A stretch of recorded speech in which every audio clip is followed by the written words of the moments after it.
Merci, amis de Kaolack. Merci encore une fois de plus, amis de Kaolack. C'est un plaisir ce soir. li nga xamante ne moom mooy sama coiffure mu déplacé wu ñëw fii nga xamante ne moom mooy la région de Kaolack donc ce soir c'est le prime de la région de Kaolack la ñu leen war a présenter ce soir tamit ma wax leen tout simplement que sama coiffure nekk concours de coiffure bi gën a mag fu mu toll nii ci biir Sénégal mun naa wax tax ci Afrique de l'Ouest sama coiffure Linda ñu ànd seeg suñu partenaire leader boobu moom mooy muy waa Mèche Linda tey nag ñu ñëw fi nga xamante ne moom mooy Kaolack Ndangaan ñëw nañu xuus nañ ci taw bi ñëw nañu def nañ lépp loo xamante ne la équipe technique bi doon def pour que émission bi mën a réaliser wu dans les conditions très difficiles franchement ndaxte tey moom lépp loo xamante ne moom mooy ndox wàcc na fii nga xam ne moom mooy diggante Kaolack ak Ndakaar ma bëgg ñu tàccu ma équipe technique bi bu baax a baax. Donc amis téléspectateurs de la Sen TV, vous qui êtes en train de nous suivre, sama coiffure est ce soir ici à Kaolack tey dimanche wu Kaolack la donc sama coiffure ñëw fii na nga xamante ne moom mooy Kaolack war fay tourner li nga xamante ne moom mooy seen prime mu war a tombeek suñu 7e prime laata ñuy dem Diourbel laata ñuy dem Mbour laata ñuy dem Louga kon tey ce soir c'est Kaolack tàccuwaat leen seen bopp waaye.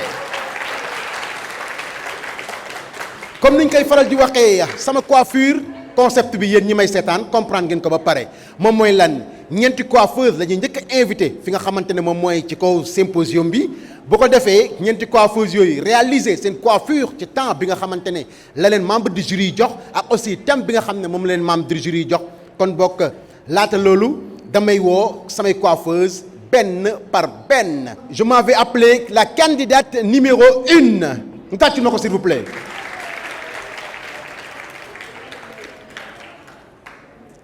Candidate numéro 2.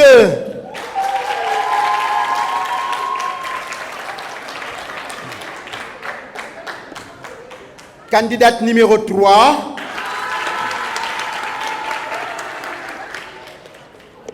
Et maintenant pour terminer, voici la candidate numéro 4. Sama coiffure nag comme ni ma leen koy faral di waxee région bu ñu dem wala prime bu ñuy def. Association bi nga xamante ne moo nekk ci gox ba ñu jëm moom mooy gérer lépp moom mooy def lépp maanaam mooy choisir ay candidatam moom mooy ñëw aussi ànd ak publicam soutenir yi nga xam ne moom mooy candidat yi kon tey damaa bëgg ñu tàcc bu baax a baax association des femmes coiffeuses de Kaolack. Merci, nous sommes à Kaolack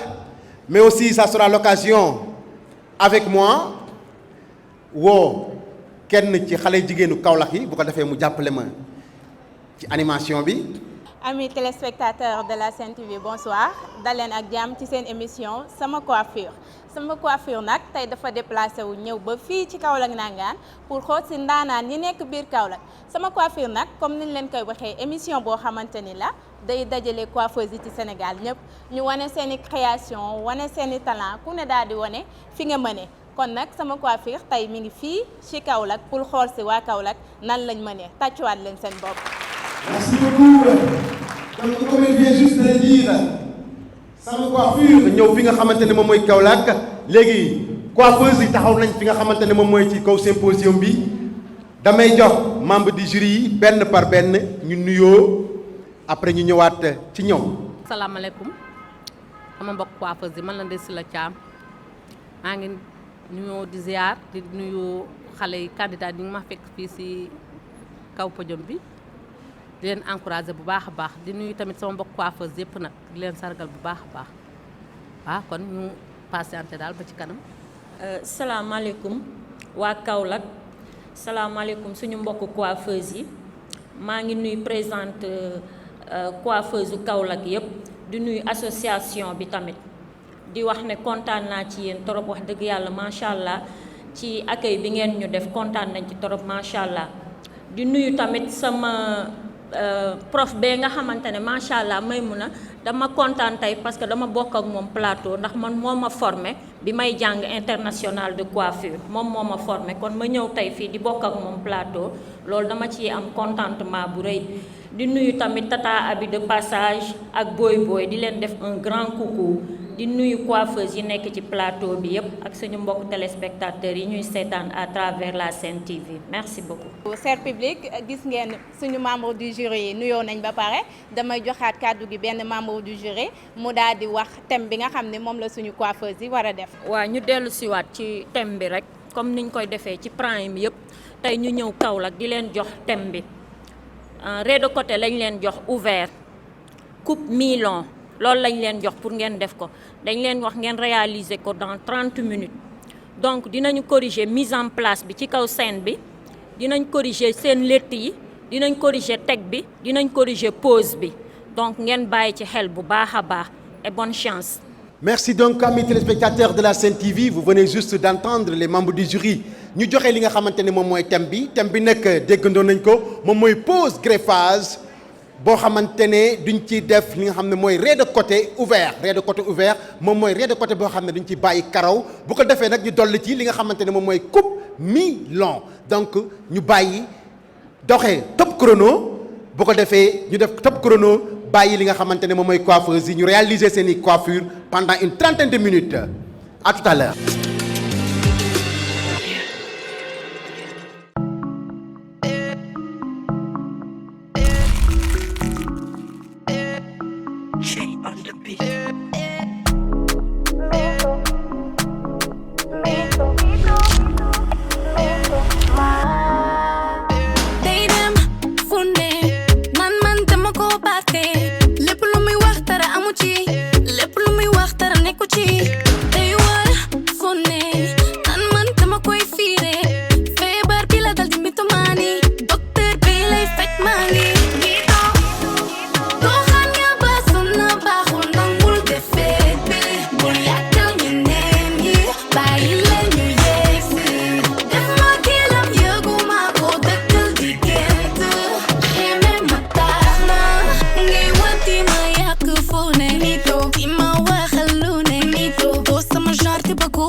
Amis téléspectateurs de la Sen TV, vous qui êtes en train de nous regarder sur la Sen TV, c'est une émission spécialement Sama Coiffure ici à Kaolack.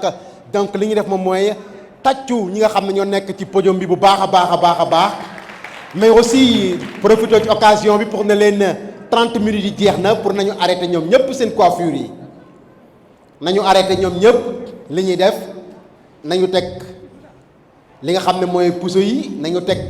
li ñuy ñawee nañu teg li ñuy kubee ñoom ñëpp la ñu teg c'est bon ñu tàccuwaat leen encore une fois de plus ñoom ñi nga xamante ne moom mooy les 30 minutes yi nga xam ne lañ leen mayoon ñu leen woon nañu def li nga xam ne moom mooy pose greffage rez-de-côté ouvert plus coupe mi-long yow mi may seetaan ci sa salon de coiffure yow mi may seetaan dans ton salon xam naa ne yaa ngi noté xam naa ne aussi yaa ngi naan numéro 1 bi pare na xam naa yaa ngi wax numéro 2 bi ak numéro 3 bi ak numéro 4 bi am na loo xam ne dese na leen mais loolu yëpp ce ne sont pas les critères de notation yi moom mooy premièrement mise en place bi ci topp moom mooy notation des tresses bi ci topp moom mooy la pose maanaam ñaw bi nga xam ne ñu ngi koy ñaw ci boppu xale yi quatrième bi moom mooy coupe bi nga xamante ne moom mooy coupe Milan. Donc amis téléspectateurs de la Sen TV, merci d'avoir noté, merci d'avoir regardé les 30 minutes avec nous. Maintenant li ñu def moom mooy dem xool li nga xamante ne loolu la membre du jury di wax ak li ñu gis. xale yi wax dëgg yàlla jàmbaar lañu seen taxawaay tamit gis nañ ko parce que nag ni ñu taxawee yoon la pour ñu taxawee noonu coiffure nag ci sur place moom dafa yombul def ko jafe na loolu réussir ko dafa jafe. ndaxte loo xam ne sur place dañ la taxaw moom da ngay appelé sax nag lu mën li nga bëgg a def yëpp dootuloo ko mën a def mais jàmbaar lañ parce que ñu bëri sori nañ wax dëgg yàlla jàmbaar lañ def. asalaamaaleykum ma dellu si waat di wax si sama mbokk coiffeuse yi xale yi ñu ngi leen di jaajëfal parce que coiffure métti na te deuxièmement temps bi dafa xaw a tuuti xamu leen ko miinu leen ko 30 minutes nekk na heure boo xamante ne xaw naa métti tuuti pour nit gaaw ko gérer. mais loolu dañ leen di jàngal pour ngeen mën a gérer seen salon de coiffure yi parce que dans 30 minutes su ngeen ko mënee liggéeyee day facile pour su ngeen nekkee cérémonie di ngeen mën a liggéey xaalis moo tax ñu di leen jox ay 30 minutes mais da ngeen di jéem a góorgóorlu ngeen jàng gaaw ci seen liggéey déjà numéro 1 bi ni mu débuté vraiment c'était extraordinaire parce que niñ ko gisee woon tiim nañ ko gis naa ne li mu létt rafet na létt bi normal na jaar na yoon te ni mu débuté greffage am di ko pose bon normal na et puis ni muy posé greffage soo ko xoolee dafa teey et puis ni muy ñawee du gaañ nit loxoom du dem ci kanamu clientèle bi te loolu yëpp lu ñuy seet la mais dañ la ne coupe mi-long mais coupe carré nga def donc prochainement soo nekkee compétition da ngay déglu bu baax nga xool suñ la nee par exemple lii la coupe mi-long xamoo lan mooy coupe mi-long nga demandé ba mun a comprendre su ko defee nga mun a xam nan ngay liggéey te ngeen gaawantu jàng gaaw. deuxième bi moom aussi tiim naa léttam c'était bien fait mais gis naa benn défaut bu tuuti ci moom boo xamante ne ni muy poser greffage bi dafa teel a avancé te raie de côté doo teel a avancé raie de côté te nga jàng gaaw tuuti. troisième bi moom aussi dafa posé nit ku posé la xool naa léttam gis naa létt yi ni mu ko travaillé c'est bien fait mais dafa yéex trop. deuxièmement ni mu tegee greffage bi dafa xaw a comment dire dafa xaw a gaaw a yéeg da nga xaw a gaaw a yéeg sooy teg raie de côté da ngay wàcc tuuti da ngay wàcc. soo tegee premier escalier deuxième troisième sooy jàdd da ngay jàdd mu jub tuuti nga xaw a penché tuuti sa loxo doo gaaw a penché mu dem parce que en général nit ñi dañuy leel perruque yi yàq na bopp nit ñi ba nga xam ne looloo tax ñun ñu jóg pour delloo nit ñi ci gannaaw ñu xoolaat seen bopp xam ne perruque baaxul perruque dafay dagg karawu nit perruque day yàq karawu nit yi moo tax tey yéen a ngi nekk ay jeunes filles ñu ngi leen di tegal raie de côté mais am na ñoo xam ne pour ñu gaaw a pencher raie bi day xaw a difficile parce que dañoo leel mais ngeen jàng gaaw tuuti. quatrième bi moom aussi dafa xaw a teey te liggéey da ngay gaaw su fekkee dafa am loo ci bëgg métier bi dafa nekk métier boo xam métier noble la dañ koy liggéey bëgg see am boobu nag ku ko ci bëgg a def da ngay xam lan mooy métier bi nga góorgóorlu di ñafe sa liggéey gaawantu. mun a gaaw a liggéey gañe ci li nga ciy gañe léttam yi nag xaw naa des tuuti parce que da nga ñëw ba ci digg bi nii ci kaw nii nga léttee létt bi prochainement da nga koy changer kenn du léttee noonu raie de côté maa ngi leen di jëjëfal te xam ne compétition dafa métti ngeen góorgóorlu ñu ngi leen di encourager bu baax a baax merci beaucoup. ñu dellu si waat comme ni ko sama ñaari tata yi waxee rek dama leen di fekk ci li ñu wax bi ñuy commencer dama leen ne dañ leen jox raie de côté ouvert. ñu ne leen ngeen def ko coupe mi-long ma ne leen dañuy corriger présence bi dañuy corriger létt yi dañuy corriger coupe bi loolu laa leen wax donc seen présence ci kaw chaîne bi macha allah baax na mais dama leen di wax tout le temps létt raie de côté dafa am léttu petite tête am benn ngi noonu ñaar rez de côté dafa am fu muy commencer ak fu muy yeggale. ñett teg bi dafa war a baax. ñeent côté rebord yi karaw yi ci rebord yi ngeen bàyyi ci xel. tout le temps damay wax ci émission yëpp man damay bëgg tout le temps dëkk yi nga xamante ne ñoom ñoo des ñu seetaan ci yeneen émission yi critiques yi ñuy jox parce que tooguñu fii rek tamit pour wax nii rek dañ leen di permettre ñoom suñu seetaanee erreur yi ñu leen wax yëpp ñoom ñu bañ a répéter erreur yooyu mais dafay mel ni tout le temps su ma demee ci plateau ñoom duñu seetaan émission yi te loolu c'est pas intéressant tamit compétition lañ leen wax jox leen 30 minutes rez de côté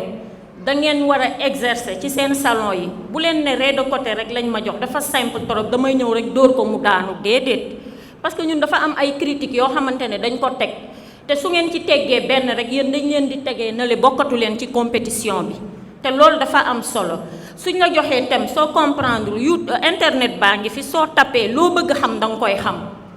benn su dul loolu nga dem ci koo xamante ne peut-être moom xam nga yaakaar nga ne moom moo la tane ci métier bi mu expliquer la nga exercer wu sa kër avant ngaa ñëw 30 minutes lañ la jox nga indi nit teg ko di exercer pour jéem a xool ndax 30 minutes yooyu di nga ci mën a pare wala doo ci mën a pare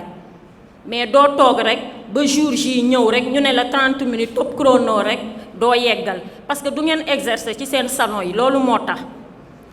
tout le temps tamit dama leen di wax létt rez de côté dafa am yoon su ngeen xoolee chaque jour su ma ñëwee damay jël sama loxo dugal ko ci suuf parce que damay xool ndax teg bi dafa plat ndax teg bi fii dafa war a plat te li tax muy plat ci létt bi la soo commencé benn létt bi ba mu jeex deuxième létt bi soo ko ñëwee boo ñëwee ba tolloog benn première létt bi da ngay aj létt boobu continuer ko mu wàcc noonu nga koy defee ba létt bi jeex su ko defee du day plat fii day plat mais soo léttee yëpp ba mu kii nga ñëw def ko benn létt fii dafay junki teg bi du naturel teg bi du naturel ñu ne leen coupe doo ñëw rek jël sa ciseau peñe rek commencé parce que milon dafa am foo xamante ne foofu lay commencé ak fi muy yem donc soo dégagé yëpp parce que 30 minutes lañ leen jox mënu leen topp norme coupe yëpp nga dégagé peñe yëpp mu ñëw nga commencé milon bi fi mu commencé nga kubee ko foofu jëm ci ginnaaw soo paree delloo yëpp ci ginnaaw arrangé dégradé xool côté gauche xool côté droite ba sa coupe normale nga aj mais duñ la wax coupe milon nga ñëw def coupe carré ñun waxuñu coupe carré coupe milon lañ leen wax seen létt yi ngeen xoolaat ko parce que létt bi dafa am solo torop ndax greffage bi ci lay tege imaginez nga defal cliente bi létt bu nooy mu teg 2 jours wala 3 jours bopp bi karaas mu bëgg koo shampoing mu dem di ko raxas rek teg bi teppeeku kon létt bi moo dëgëru loolu moo tax teg bi baaxul ngeen bàyyi xel ci loolu bu baax a baax encore une fois critique yi ñu leen di wax pour yéen la du pour ñun parce que ñun li ñuy xam nañ ko ba pare suñ fi toogee pour di leen wax c'est pour yéen la pour ëllëg mën na leen servir ci seen salon ak ci yeneen compétition yoo xamante ne mën ngeen ci bokk parce que ñaanu leen yàlla yem fii rek te comme ni ko Tab Abi di waxee le fait de participer rek et de gagner lii ma leen di wax yëpp pour yéen la rek du pour man parce que man li may xam naa ko li may mën naa ko donc dama ñëw fii pour jàngal leen li ngeen xamante ne yéen dese na leen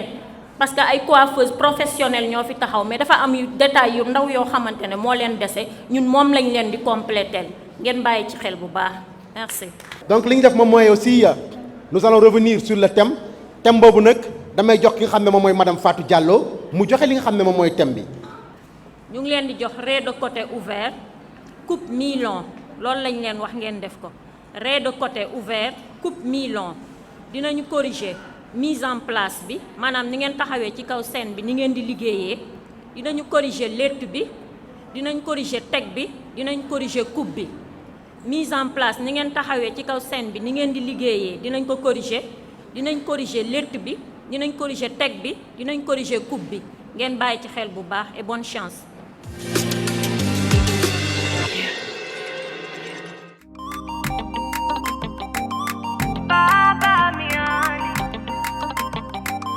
Iso on the beat.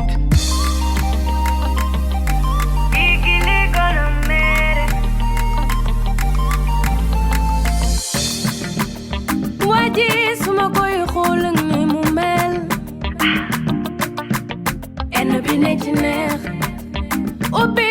bus bi dugg sama xol lii moom du neen mu gis du xul ma ci laa xam ne du xeemeen may ñami ñami ku la jip wàññi yaayi doo daan bis bee ngi daw te romb naa sama aare mbaa du terminus la ma jëmee dara Dakar foo dem dikk fees nga del ci man te xaw ma yoon la kan xol bi naan ma te nga dem dikk xol ba xam fees nga del ci man te xaw ma yoon la kan xel bi naan ma toogal bul dem jigéen du yomb wee baba uwee baba mi tey di ma yi di ma bis bee ngi riir man déggatuma bëgg naa la biir ndax gisatuma mbëggeel bu gaaw mel ni lu jaarul ci péage oo def naa ci yow kii laa doon seet doon te gisuma jinne jàppuma tëj condamné jóg na aare lay demandé ba chauffeur bus bi freiné mu nax ma seey fees nga del ci man te xaw ma yoon la kan xol bi naan ma te nga dem dikk xol ba xam fees nga del ci man te xaw ma yoon la kan yéen ñi nga xam ne yéen a ñuy seetaan tey ñu nekk fi nga xamante ne nag moom mooy Kaolack nag buñ ko waxee moom mooy dëkk ki nga xamante ne moom mooy le président du chambre de commerce bu Kaolack muy monsieur Serigne Mboup. ñu bëggoon moom mooy ce soir présenter ki nga xamante ne moom mooy ki nga xamante ne boo ñëwee fii ci Kaolack 90% des coiffeurs duñ la naan ci école am la ñu jàngee kon boog loolu rek delloo njukkal la ministère de la formation professionnelle amel ko njukkal ministère de l'artisanat amel ko njukkal donc voici madame Ndeye Gueye ñu tàccul ma ko bu baax a baax s'il vous plaît. maa ngi lay nuyu bu baax di kontaan ci seen teewaay fii di nuyu membre du jury yi nga xam ne ñoo fi ñëw tey taxawu xale yi nga xam ne ci wàllu métier bi la rafetlu rek li nga xam ne tey xale yi ñu ngi ci tey muy compétition bi ñu nekk di leen wax ne nag loo xam ne ñun jaar nañ ci 1992 man ak Ami Ndaw ak Ndeye Sylla Thiam ñoo jóge woon fii représenté ji région de Kaolack bi ñu demee comme nii ñu leen def rek noonu la ñu def ñu jàkkaarloo nag ak madame Abdou Diouf moo ko présidé woon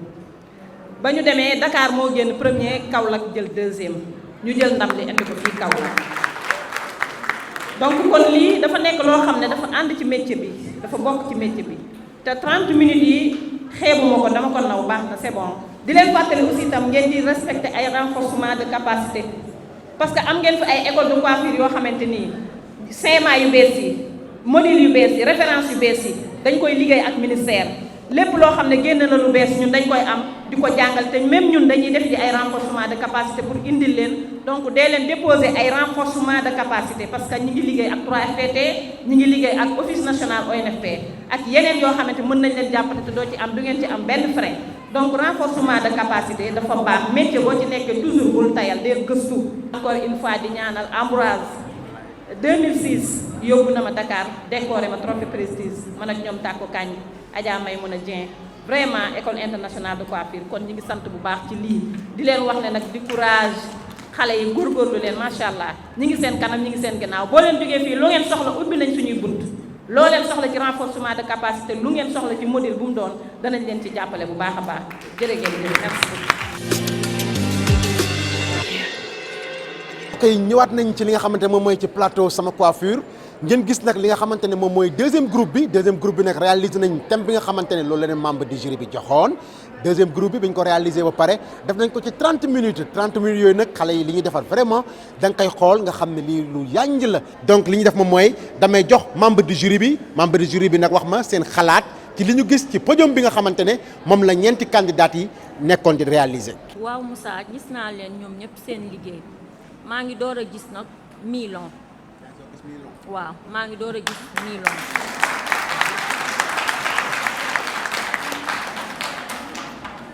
dafa di rek dafa seen coupe yi moo des moom la ñu war a xoolaat comme ni ma leen ko waxee woon sànq rek coupe yi dafa war a tolloo te pour mu tolloo soo koy def sa cliente bi da nga ko war a teg bopp bi jub xocc nga xool ko ba pare te distance bi dafa war a am coiffeuse bi ak cliente bi sa cliente waroo koo sosu de trop da nga koy may tuuti distance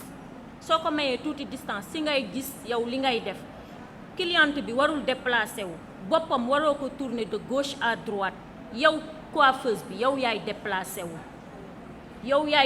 wu de gauche à droite di xool li ngay def baax na wala baaxul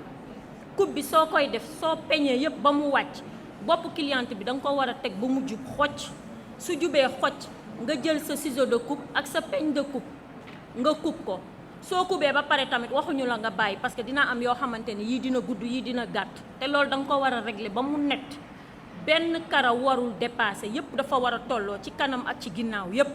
dafa war a tolloo li ma leen waxoon sànq raie de côté dafa am commencement am fin diggu bët bi loolu mooy raie de côté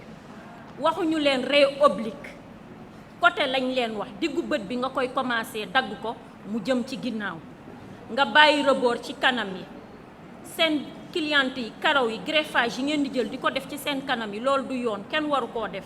cliente dara warul ñëw ci kanamam seen am ngeen ay pince yoo xamante ne moom ngeen di teewee greffage bi moom ngeen war a teewee greffage bi bee passé tamit dama ne woon greffage bi dafa am deux côtés dafa am recto am verso maanaam dafa am côté boo xamante ne ci biir lay nekk am côté boo xamante ne ci biti lay nekk donc côté bi nga xamante ne moom mooy nekk ci biir su dee coupe bii ngay def boobu ci biir lay nekk sooy xool greffage bi boo ko tàllalee bu baax da ngay gis dagg-dagg yu gàtt yi dafa am yoo xamante ne dafa féetee ci biir am dagg-dagg yoo xamante ne ci biti la féetee donc yu nekk ci biir moom ngay jël parce que coupe carré coupe million lañ leen wax soo ko defee noonu soo peñee rek wàccee yépp su ko defee sa coupe dafay jaar yoon te loolu foog ngeen bàyyi ci xel détail yu ndawaan yooyu bu leen ko xeeb ngeen bàyyi ci xel bu baax a baax coupe million yi fi ñu ko waxoon ngeen def ko foofu ngeen ko placé mais dafa xaw a des tuuti rek dégradé bi moo xaw a des ngeen bàyyi xel ci bu baax ci loolu ma bàyyi sama yeneen mbokk yi ñu wax. bismillaahi rahmaani rahiim asalaamaaleykum ñu dellu siwaat si podium bi di waxtaanaat si deuxième tour bi candidat yi vraiment avant may continuer damay naan mention spéciale macha allah xam naa sama wax du si bëri boobu parce que sama élève Fatoumata Diallo correction bi mu def c'est net parce que li mu wax yëpp loolu moo nekk loolu lañ gis coupe bi moo xaw a am problème tuuti rek million bi niñ leen ko laajee vraiment def ngeen ko tey def ngeen coupe million deuxième tour bi mais finition coupe da ngeen koy xool toujours su ngeen defee seen coupe ba pare da ngeen war di couper ak ciseau coupe dafa am peigne coupe am en général da ngeen di jël ciseau simple yi di ko couper moo tax su ngeen di coupe bi di xaw a difficile tuuti mais su ngeen amee seen ciseau coupe yu normal su ngeen couper coupe bi day normal su ngeen couper cheveux bi ba pare da ngeen ko war a peñewaat da ngeen war a jaaralaat peñ ci kawam gis nga Fatoumata Diallo jóg na jël peñ jaarale ko ci kawam léegi pour won leen ne am na ay restant yuy nekk ci suuf finition dafa am ci liggéey finition moo ko yor finition karaw bi aussi dafa am parce que seen karaw su fekkee ne yéen a ngi koy def défrisage ba mu jaar yoon su ngeen defee seen pose greffage coupe bi su ngeen ko defee rek facilement dafay naturel mais maa ngi leen di encourager vraiment ndax li ngeen def baax na rafet na macha allah je vous encourage. premier groupe bi wax dëgg yàlla def nañu effort mais deuxième bi tamit kenn du ñoom macha allah deuxième bi li ngeen def yëpp a rafet yëpp a jaar yoon mais comme li ñu leen koy waxee rek compétition dafa metti mais da ngeen di laaj nag dee leen laaj parce que ñun 92 bi ñuy def nii lañ defoon yéen di leen laaj bu leen di ñooru seen patron yi di leen laaj parce que lii nii yombul mais il faut ngeen di laaj ñu leen di wax fi ñuy jaar parce que xëy na bu ñu leen laajoon yu bëree bëri di ngeen ko xam ndaxte raie de côté moom toujours bul fàtte raie de côté moom xaaju yéen comme ni madame Ndiaye wax mu faatu xaaju yéen mooy raie de côté mais soo ko dépassé rek fu mu nekk na oblique ngay def defatoo raie de côté mais li ngeen def yëpp rafet macha allah position yi rafet na macha allah teg ngeen ko ci yoon daal. kon déglu nañ bu baax a baax les conseils yi nga xamante ne loolu la leen madame Sylla jox madame Sylla wax na xale yi na ngeen di def li nga xamante ne moom mooy déglu des conseils moom aussi di demander des conseils cela dina leen permettre ba nga xam ne fépp foo xamante ne ngeen fay demati di fa def concours ngeen gën a mën a préparer wu. léegi li may def moom mooy libérer coiffeuse yi nga xamante ne ñoom ñoo nekk ci kaw podium bi su ma leen libérer après damay woowaat ñoom 8 ñëpp ñu ñëw su ma woowee ñoom ñu 8 ñëpp ñu ñëw li ci bu ko defee nag membre du jury daal di retiré wu pour dem calculer seen i notes ñëw joxe seen résultats yi laata ñuy joxe résultats yi nag Mess Linda joxe li nga xamante ne moom mooy ay lot de consolation président chambre de commerce aussi bu Kaolack yegg si moom ak présidente des femmes coiffeuses de Kaolack ñu def seen li nga xam ne mooy seen discours merci ci kanam. ginnaaw bi ngeen dégloo li nga xamante ne moom mooy appréciation membre du jury bi gisaan ngeen fu mu toll nii juróom-ñetti coiffeuses yi nga xamante ne tey ñoom ñoo defoon 7e rang ñoom ñoo def 7e rang bi nga xamante ne lañ def si fii ci Kaolack Ndangaan ñoom ñëpp taxaw nañ yéen a ngi leen di seetaan benn par benn ku nekk mu ngi tiim li nga xamante ne moom mooy clientam léegi nag li ñuy def moom mooy woo suñu partenaire leader bi nga xamante ne wax naa ko sànq feccum liir bu neexee ndey moo tey ca mbagg ya bu sama coiffure mun a ñëw fii nga xamante ne moom mooy ci Kaolack c'est grâce au Mess Linda ma bëgg ñu tàccul ma leen bu baax a baax a baax a baax a baax a baax donc monsieur Thiam est venu entre-temps il m'a appelé 3 fois minimum monsieur Thiam entre-temps bi ñëwee fii nga xamante ne moom mooy chambre de commerce bi moom la ñu fekk muy arranger les chaises di defar les tables di defar si nga xam ne moom mooy le symposium donc monsieur Thiam encore une fois daf la ñu tàcculaat ma ko bu baax a baax a baax a baax monsieur Thiam sànq nee nga da ngaa bokk Kaolack da ngaa bokk si ñoom donc nag loolu moom moo tax tey nga sonn ci li nga sonnee nii rawatina nga nekk ak waa Mess Linda seen représentant tey fii nga xam ne moom mooy Kaolack. D'accord, merci Moussa. Assalamu alaikum wa rahmatullah. Vous me permettrez de m'exprimer en wolof. Monsieur Thiam, voilà, maa ngi jërëjëf ñëpp di remercier ñëpp. Moussa aussi yow duñ la bàyyi balaa ñuy remercier kenn yow la ñuy remercier parce que yow yaa am initiative bi. Moussa yaa ngi may wax naan damay teel a ñëw man lépp lu may def yéen xam ngeen ma man fulla laa ci boole ak fayda ak def mu jàll te jeex lépp lu may tànnal bokkuma ci. loolu moo waral sama teel a ñëw te yow aussi xam naa ni boo mënoon rassembler ñëpp à 8 heures di nga leen rassembler parce que wax nañ maa yow xam naa di remercier membre du jury bi madame Ndiaye madame Ba Ndeye Sila ñoom ñëpp xam naa leen je les connais donc du ñoo xam c'est des professionnels qui sont là ngeen gën leen lépp lu ñu fi wax tey ngeen xam ni ñii juger tey c'est des professionnels ils n'ont pas dit n'importe quoi ngeen jàpp ni que le meilleur en fait je dirais même la meilleure gagne parce que yéen képp ku nekk ci yéen tey ñoom wax nañ ko liggéey bu rafet ngeen def dégg naa léegi mu wax ne maa ngi soo gis Coupe Carré émission bi yàgg na ça fait maintenant septième prime maa ngi soo gis 1000 ans ça c'est très important donc yéen war ngeen amoon nañ leen njukkal vraiment liggéeykat ngeen voilà tàccu leen parce que ay liggéeykat lañ félicitations à vous donc Moussa pour ne pas tirer parce que guddal na en tout cas Linda mi ngi leen remercier Linda mi ngi seen ginnaaw aussi yow Moussa ak sa équipe ñi ngi def lépp chambre de commerce aussi vraiment ñi ngi leen remercier. donc concernant sargal yi madame Ami va donner des diplômes de reconnaissance pour service rendu à la coiffure à monsieur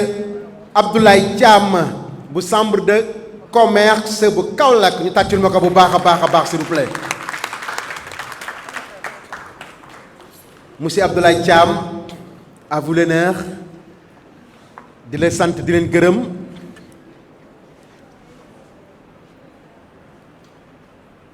ana loxo yi encore un diplôme d'honneur pour service rendu à la coiffure remis à monsieur Abdoulaye Thiam du chambre de commerce de Kaolack merci mon frère merci directeur teg ci tuuti kàddu rek ma xool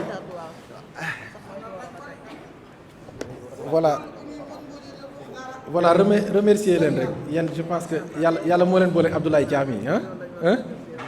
Abdoulaye Thiam léegi Abdoulaye Thiam fii mu ne yàlla moo leen boole Abdoulaye Thiam yi voilà remercier leen et puis féliciter association des coiffeuses bu Kaolack ci organisation bu rafet bi yéen moom ay liggéeykat ngeen parce que man su ma ko waxee xam naa ci dara parce que chaque fois ngeen def réunion ci sama côté bureau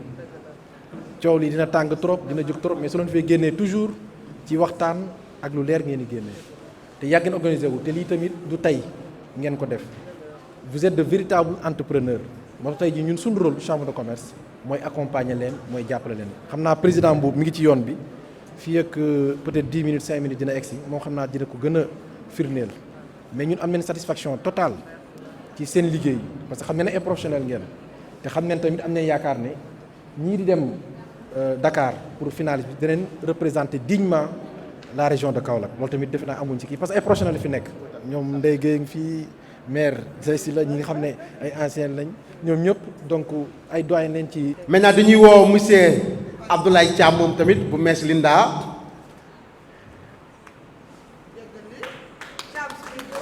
waaw damay woo turandoom mu jox ko turandoom laay woo mu jox ko turandoom la ñuy woo mu jox ko.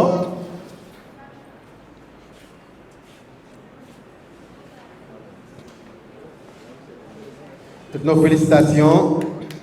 Merci beaucoup. dañuy woo le DG de Cœur de Kaolack mu jox ko diplôme bi.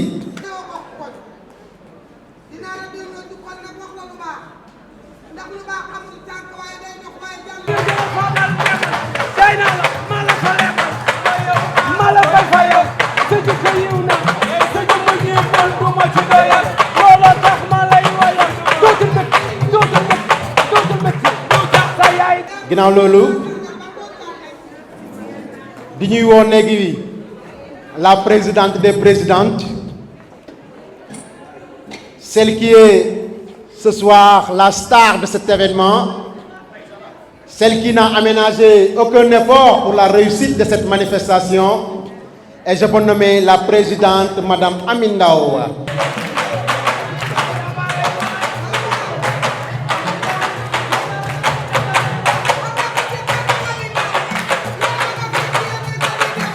trop ci yow macha allah coiffeuse yëpp a kontaan ci yow ndax bi ñu waxee rek dañ ni yii Thiam foog ñu sargal ko kon loolu lu neex la daal sax la daal lu neex la macha allah te yow yaa ko liggéey yaa ko def di ñëw nag si kee nga xam ne moom vraiment musul taay muy monsieur Ablaye Thiam mii di Linda Thiam Linda muy ku baax ci ñun macha allah ku jàppalee jigéen ak Kaolack foire bi bu amee toujours gu jot moo ñu jëlal stand dañu ko fayal xaas bu bëree bëri macha allah taxawuñu ñeew du ñu ñee kenn si foire bi. taxaw def ci lépp loo xam ne war na ko cee def ñun la ñaanal yow Thiam fépp foo xam ne yaa ngi ko bëgg a egg yal na la fa yàlla yeggale yàlla jàppale la macha allah. Ndeye Sylla suñu mag nga xam ne moom moo njëkk a jiite te yàqu ci dara macha allah Ndeye Sylla ñu ngi lay gërëm dina ñaanal fan bu gudd ànd ak wér di ñëw ci Ndeye Gueye mii nga xam ne moom it yàqu ci dara bañ àndee ba tey dara ñaawul macha allah defe naa ne lii xale yi def nii coiffeuse yi ñun ñoo ko njëkk a def depuis 92 bi nga wax madame Abdou Diouf taxaw. lii dafa nekk loo xam ne lu am solo la ci coiffeuse macha allah lii bu leen ko xeebee ñun ci la ñu amee suñu ay diplôme ci la ñu amee suñu ay carte professionnelle taxaw jóge Kaolack représenté Kaolack dignement def fa lu rafet loo xam ne lu neex loo xam ne keroog neex na torop si suñu xol yi macha allah lii bu leen ko xeeb te liggéey moom ku kenn waru ko xeeb macha allah li ngeen fi def ñu ngi leen di ñaanal yàlla jàppale leen dooleel leen da ngeen xam ne nag ndam li bu fi jógee yéen ñëpp yéen a ko bokk ndamu ñëpp la. Vraiment léegi bu loolu weesoo. Amis téléspectateurs de la Sen TV, vous qui êtes en train de nous suivre ici à Kaolack, nous sommes avec Sama Coiffure, Prime de Kaolack, mais ce soir nous avons eu la chance de recevoir une icône. Nous avons la chance de recevoir une très grande personnalité ici même de Kaolack. C'est le président du chambre de commerce de Kaolack, monsieur Serigne Mboup. ma bëgg ñu tàccu ma ko bu baax a baax a baax a baax. ñëw fii tey ci chambre de commerce muy këru opérateur économique yi. ne seen néeg di féliciter association des coiffeuses du loolu la ndax góor ñi defaguñ ko. defaguñ ko noonu coiffeurs yi ñëwuñu tey jigéen ñi la. tout à fait. di gërëm bu baax soxna Ami Ndaw ci initiative bi mu am toujours fu mu toll mi ngi xool nu mu jàppalee mbokkam ñi nga xam ni ñoo bokk liggéey. di félicité bu baax Ndeye Gueye sama jigéen bu baax boobu ak Ndeye Sylla di félicité bu baax monsieur Thiam Linda bon di encouragé di gërëm bu baax tamit Ablaye Thiam ci taxaw bi nga xam ne nii mi ngi koy taxaw ci liggéeyu chambre de commerce di félicité coiffeuse yi Kaolack tamit looy wër rek domaine booy wër boo xoolee fii la sox ko walla fii am na fi wàll kon maa ngi am yaakaar ne bu ngeen demee da ngeen indi résultat bu positif incha allah da ngeen gañe coupe bi da ngeen ñëw incha allah bu boobaa incha allah ñu def ko fête bu mag fekk mbas mi jóge fii ñu def ko fête bu mag danaa wax Ablaye Thiam mu accompagner ki nga xam ni moom ngeen choisir pour mu war a dem accompagner salon bi nga xam ne nii tamit moom mooy salon bi nga xam ne nii moom moo war a préparer ndax concours national day laaj préparation incha allah danañ ko jàppale ba nga xam ne nii danañ fa ñëw ak punch boo xam ne nii kenn du ko attan incha allah su loolu weesoo fii am nañ fi ay cadre yu bari yoo xam ne nii cadre culturel laa wax yoo xam ne nii cadre de formation yoo xam ne ñu ngi koy def fii ci chambre de commerce je pense que ami nga xool ak Ablaye Thiam ngeen am seen cadre yoo xam ne nii dañ koy créer pour ngeen gën a former ñu jàppale leen ci formation bi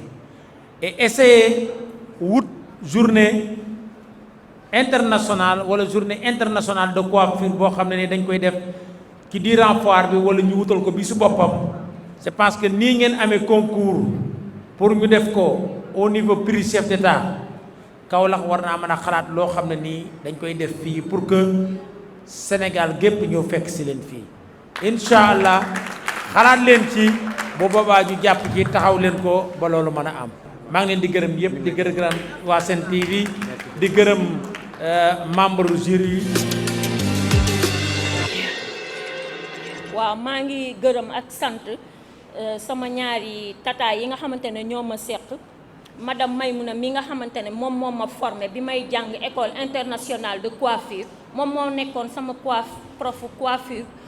cérémonie ma koy sant bu baax di ko gërëm ci jàngat bi ma xamante ne ak xam-xam bi mu def ci man tey ba ma mën a toog ñëw fii di nekk membre de jury di nuyu tata bi aussi di ko sant di ko gërëm wax dëgg yàlla di nuyu présidente di nuyu waa Kaolack yépp di nuyu tamit délégation bu rëy bi ñu fi indi di kontaan ci yéen donc di ñëw ci joxe pour résultat yi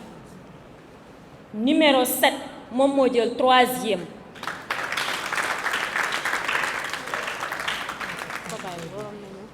numéro 5 bi moom moo jël 2e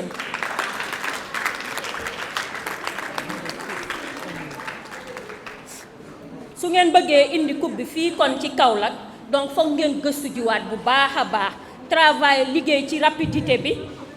ci présence bi ak ci critique yi ñu leen jox fii yépp donc ñu ñëw ci première bi numéro 6 moom mooy première.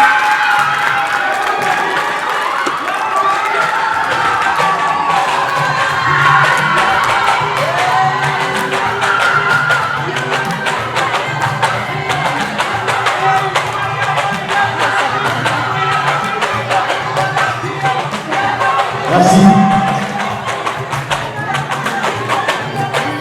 na waaj na ñëw. ma ne ko monsieur le président aussi nous en tant que comité d'organisation de Sama Coiffure dina la jox aussi ñu ni tamit benn cadeau cadeau bi xam nga mooy doon lan duñ doon dem ci benn région jël benn mu qualifié final mais région de Kaolack dinañ jël ñaar ñu dem à Dakar donc ça sera votre cadeau boo xamante ne c'est la première fois kilifa ñëw jëmmal li ñuy def ñun tamit dinañ jël li ñuy def ñu jëmmal ci li nga xamante ne moom mooy kilifteef bi nga xam ne moom nga ñëw def merci monsieur le président merci aux femmes coiffeuses de Kaolack merci aux récipiendaires on se dit rendez-vous dimanche prochain merci beaucoup.